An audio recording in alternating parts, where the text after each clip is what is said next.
This video sponsored by SBO. SBO ஒரு digital marketing company.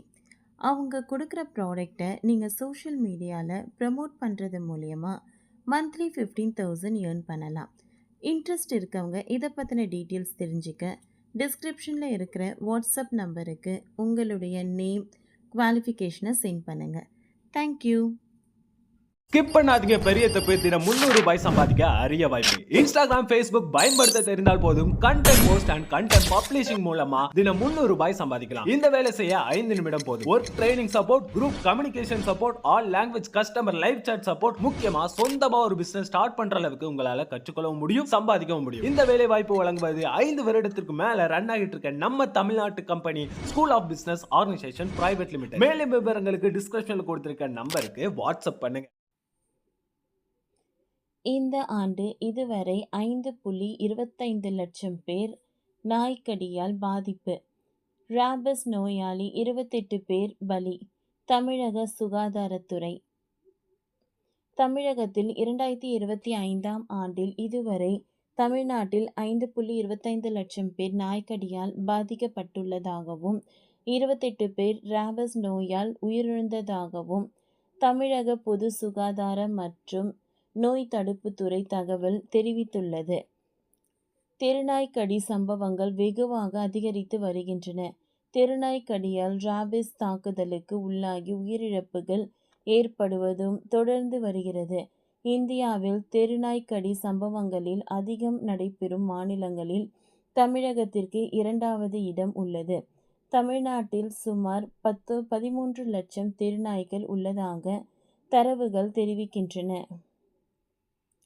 சமீப காலமாக தமிழ்நாடு முழுவதும் தெருநாய்கள் தொல்லை அதிகரித்து வருகிறது.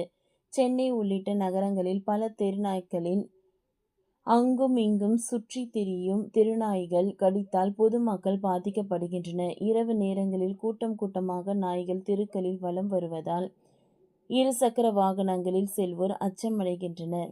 கடந்த ஆண்டு 4.8 லட்சமாக நாய்க்கடியால் பாதிக்கப்பட்ட நிலையில் இந்த ஆண்டு தமிழ்நாட்டில் 5.25 லட்சம் பேர் நாய்க்கடியால் பாதிக்கப்பட்டுள்ளனர்.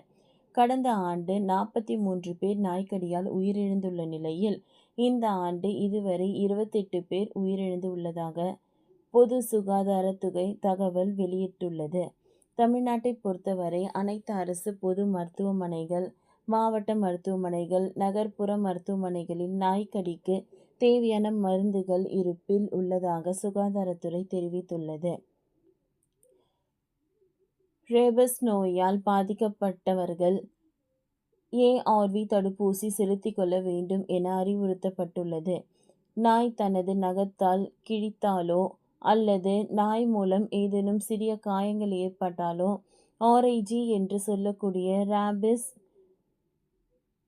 என்ற 3ஆம் கட்ட தடுப்பூசி செலுத்திக் கொள்ளுவது நல்லது என பொது சுகாதாரத்துறை தெரிவித்துள்ளது.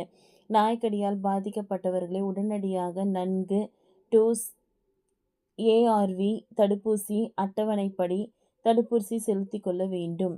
சிலர் செல்ல பிராணிகள் அல்லது வழக்கமான நாய்கள் கடித்தால் பாதிப்பில்லை என கருதி தடுப்பூசி போடுவதை தவிர்த்தால் அது ஆபத்தில் சென்று முடிந்துவிடும் என மருத்துவர்கள் தெரிவிக்கின்றனர். எனவே கடித்தது செல்லப்பிராணியா அல்லது தெருநாய்களா என்பதை பொருட்படுத்தாமல் தடுப்பூசி போட வேண்டும் என்று பொது சுகாதாரத்துறை அறிவித்துள்ளது. தமிழகத்தில் எந்த பகுதியில் நாய்களின் தொல்லை அதிகமாக இருக்கிறதோ நகராட்சி நிர்வாகத்துறை ஊழியர்கள் அதனை பிடித்து கருத்தடை செய்து விடுகின்றனர். அப்பொழுது தெருநாய்களை பிடித்து கால்நடை பராமரிப்புத்துறை சார்பில் தடுப்பூசிகள் போடப்பட்டு வருகிறது. நாய்க்கடியால் மருத்துவமனைக்கு வந்தால் உரிய நேரத்தில் சிகிச்சைகள் வழங்கப்பட்டு வருவதாகவும் ராபிஸ் நோயால் பாதிக்கப்பட்டவர்கள் மருத்துவமனையில் தேவையான சிகிச்சைகள் வழங்கப்படுகிறது.